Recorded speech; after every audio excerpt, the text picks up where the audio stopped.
Seals at Dinas.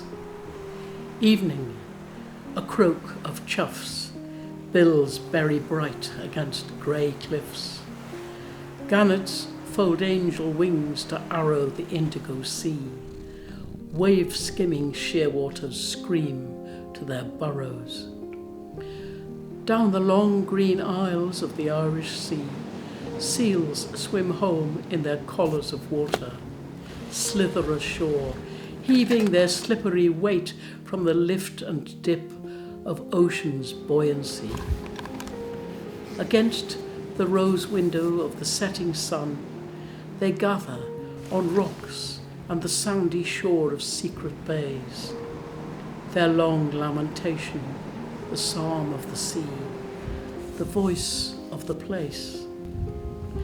As we walk the path, crossing a headland, a church hollowed and hymned by the wind, seals follow us, calling, bay after bay.